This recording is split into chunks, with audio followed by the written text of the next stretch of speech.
کی.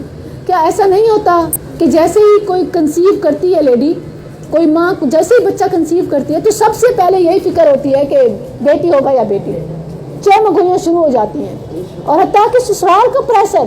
اور میں تو حیران ہوتی ہوں خاص طور پر سسرال کا, ساس کا اتنا پریشر کہ بیٹی ہوئی تو تمہیں طلاق, یہ تک الفاظ میں نے سنے ہیں, بیٹی ہوئی تو تمہاری اس گھر میں جگہ نہیں ہے. مطلب وہ یہ پریشر کیوں دے رہی ہوتی ہے؟ مجھے اس چیز کا جواب دیں. کیا وہ یہ سمجھتے ہیں کہ ہمارے پریشر دینے سے وہ چینج ہو جائے گا؟ اگر تو پریشر دینے سے جینڈر چینج ہو جاتا ہے پھر تو سب کو مل کے واقعی زور لگائیں. اور پھر کیا وہ خود بیٹی نہیں ہے؟ ان کی ماں پر کسی نے کوئی نہیں پریشر ڈالا تھا؟ تو پہلی بات تو میڈم یہ میں آپ کی بات کرتی ہوں کہ یہ کس نے ڈالا ہے, ہندوانہ نقطہ کس نے ڈالا ہے, ڈالنے والا کون ہے, اس میں عورت کا کیا قصور ہے؟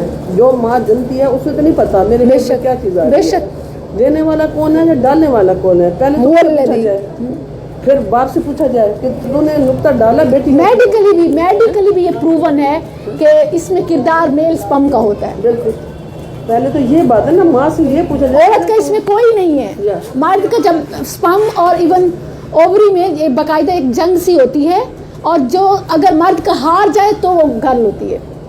وہ مرد, اس کا مطلب ہے ڈیفیکٹ جو ہے وہ مرد کی طرف سے. بالکل, تو یہ وہ عورت ایک کھیتی ہے جس میں اللہ تعالیٰ, اور یہ حالانکہ اللہ نے تو مرد اور عورت دونوں کو بلیم نہیں کیا. اللہ نے کیا فرمایا کہ یہ جو ہے نا کسی کو ہارنا جتلانا یہ میری طرف سے ہے. یہب لمن یشاء اناثا ویہب لمن یشاء الذکور او یزوجہم ذکرانا واناثا. اللہ نے تو کسی کو بلیم نہیں دیا, اللہ نے تو سارا معاملہ خود اپنے ذمے لیا. لیکن اگر کوئی سائنٹیفک بات بھی کرے تو قصور پھر مرد کا بنتا ہے, عورت کو تو بنتا ہی نہیں. اور یہ بالکل غلط سوچ ہے. کیا مطلب, اچھا میں اس حوالے سے ریسرچ پڑھ رہی تھی چونکہ یہ بھی آج کل ایشو ہوا ہے, تو یہ چیز سامنے آئی ہے کیونکہ مردوں کو بلیم دیا گیا ہے نا کہ مرد ایک باپ میاں والی کا قاتل. تو پتہ ہے ریسرچرز نے کیا تھیوری پیش کی ہے؟ انہوں نے کہا ہے کہ یہ ایک ایسا کریکٹر ہے, اصل میں 99% بیٹی کی پیدائش سے تکلیف عورتوں کو ہی ہوتی ہے.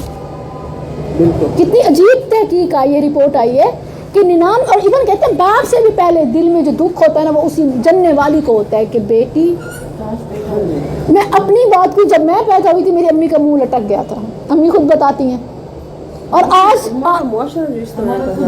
ایسے, اور پھر بابا جان نے آ کر تسلی دی, اور آج وہ سارے بچوں میں سے میرے لیے زیادہ خوش ہوتی ہیں. تو اصل چیز کیا ہوتی ہے کہ تربیت کی, اور اولاد صدقہ جاریہ بنے, اولاد دین اور دنیا اور آخرت میں نجات کا ذریعہ بنے, یہ اصل چیز ہے, وہ خواہ بیٹی ہو یا بیٹا. اللہ نے سورہ آل عمران میں فرمایا کہ لیس الذکر کالانثیٰ, بعض بیٹیاں بیٹوں سے بڑھ کے ہوتی ہیں. تو یہ تو مقابلہ ہی نہیں ہے. لیس الذکر کالانثیٰ, بیٹا بیٹی جیسا نہیں ہوتا, کیونکہ بعض بیٹیاں بیٹوں سے بڑھ کے ہوتی ہیں. اور یہی دیکھیں یہ آج کی نہیں ہے, اصل میں یہ شروع سے آ رہی ہے.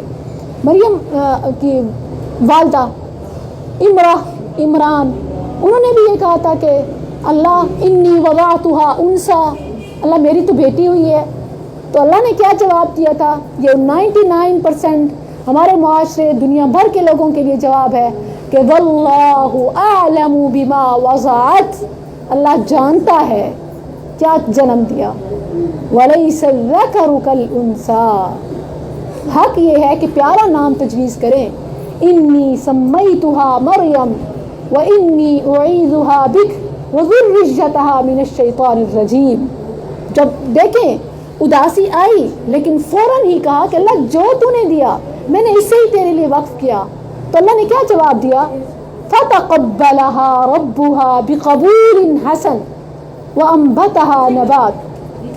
اللہ نے نباتا حسنا, اسی کو اللہ نے بڑھا دیا, اسی پیداوار کو. اور آج بھی وہ جو 5 بڑی خواتین ہیں دنیا آخرت جنت کی سردار خواتین, مریم علیہ السلام کا ان پہ نام آتا ہے. سبحان اللہ, مریم علیہ السلام ان کا اس لسٹ میں نام ہے. بلکہ اس امت سے بھی پہلے اگر کسی خاتون کی فضیلت ہے تو وہ سبحان اللہ آل عمران میں سے مریم کی ہے. سبحان اللہ. اور پھر امرأۃ فرعون آسیہ, اور پھر سیدہ خدیجہ, اور پھر سیدہ عائشہ, سیدہ فاطمہ رضوان اللہ علیہم. تو سبحان اللہ یہ وہ عورتیں ہیں جو ہماری لیڈرز ہیں, اور ہمیں بہت خوشی ہے کہ ہماری خواتین میں خواتین کا کیا مقام ہے. کسی کا کوئی سوال ہو, کوئی آخری تو کر لیتے ہیں اور پھر انشاءاللہ سبق کی طرف آتے ہیں. میرا سوال یہ کہ ہم ان کے مطلب حد تک تو نہیں جا سکتے، نہ ہی ہم کسی حالت میں کسی حالت میں ان جیسے تو بن نہیں سکتے، کیونکہ ان کو تو اللہ نے واقعی اتنا بہت اعلیٰ رتبہ دیا ہے، کیونکہ ہمارے اپنے اندر اتنے یہ فالٹ سوال بہت اہم ہے، پلیز غور کیجیے گا، بہت اکثر ہر دل میں یہ سوال آتا ہے. ہمارے اندر اتنے فالٹ ہیں، تو کیا ہم اس سے بخشش مانگ کے اس طرح کی طلب رکھ سکتے ہیں کہ اے اللہ ہم بھی ان کے قدموں کی نشانوں تک بھی پہنچ جائے تو ہمارے لیے بہت بڑی عزت کی بات ہوگی. اچھا، عمل کی جہاں تک بات ہے نا، عام طور پر کہا جاتا ہے کہ جی وہ تو انبیاء تھے، پہلے نبیوں سے بات شروع کی جاتی ہے کہ وہ تو نبی تھے، وہ تو معصوم عن الخطا تھے، یہ وہ باتیں ہیں جو لوگ کہتے ہیں. اور اسی طرح وہ تو بخشے بخشائے تھے، ہم تو ان کے قدموں کی خاک بھی نہیں، تو پھر ہمارے لیے وہ احکام کیسے؟ یہ بالکل غلط بات ہے، کیونکہ اللہ نے فرمایا لقد کان لکم فی رسول اللہ اسوۃ حسنہ. اللہ نے کیوں نہیں فرشتوں میں سے رسول بھیجا؟ کیونکہ وہ انسان کے لیے نمونہ نہیں تھے، کیونکہ وہ تو نور ہیں. ملائکہ وہ کر سکتے ہیں، ایک انسان کیسے کر سکتا ہے؟ اللہ نے نبی کو پریکٹیکل بنا کے بھیجا کہ عام انسان بھی وہ کر سکتا ہے جو نبی صلی اللہ علیہ وسلم نے کیا. لا یکلف اللہ نفسا الا وسعها، جہاں تک ان کا مرتبہ اور مقام ہے اس کو ایک عام انسان تو پہنچ ہی نہیں سکتا. لیکن اللہ نے یہاں بھی کرم رکھا، کیونکہ عمل کے لیے اللہ نے کیا موٹیویشن دی کہ ویسے کرو جیسے رسول نے کیا. اطیعوا اللہ واطیعوا الرسول ان کنتم تحبون اللہ فاتبعونی.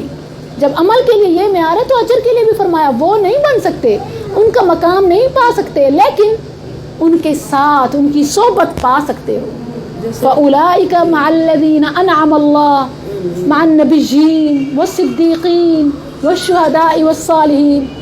تو انعام اپنی زبان پہ بولتے ہیں کہ ہم اللہ تعالیٰ ہمیں ان کا پڑوسی بنا دے، ان کا ساتھ دے دے. آج کی اس میں ہم نے نا اپنا بچہ نہیں بچانا. نبی کریم صلی اللہ علیہ وسلم نے کہا کہ صحابہ کرام کو آپ کے بعد جو لوگ آئیں گے نا وہ میرے ساتھ ہی ہوگی. بے شک یہ اپنی حقیقت ہی بچانی ہے نا کہ اللہ نے ہمیں بہت پیارا بنایا. یہی بات بالکل کہ دیکھیں سبحان اللہ، اس وقت ایمان کا جو تقویٰ تھا، معیار ایمان کا، صحابہ کو اس میں سے ذرہ بھی کم ہوتا تو وہ قبول نہیں تھا. لیکن آج اس کے مقابلے میں ذرہ بھی ہو تقویٰ کا تو وہ غنیمت ہے، کیونکہ ادوار میں فرق ہے. اور ایون مجرموں کی بھی جو کیٹیگریز ہیں نا ڈفرینٹ مجرمین کی، وہ کیوں ہے؟ ایک تو اعمال کے حساب سے کیٹیگریز ڈفرینٹ ہوں گی، دوسرے زمانے کے اعتبار سے، کیونکہ ہر دور کے تقاضے اور ڈیمانڈ مختلف ہوتی ہے. تو کسی دور میں چھوٹا سا عمل بھی نجات کا بن جاتا ہے کیونکہ فتنے زیادہ ہیں، جیسے آج کا دور ہے. تو لیکن یہ ہے کہ تقویٰ ہونا چاہیے، اور یہ کہنا کہ اللہ ہمیں ان کا ساتھ نصیب کر، یہ تو دعائیں سکھائی گئی ہیں، اور یہ ممکن ہے تو سکھائی گئی ہیں نا، یہ بالکل ممکن ہے. اور ان جیسے پھر اعمال کی طرف، اعمال کو ذریعہ بنائے، کیونکہ ہر چابی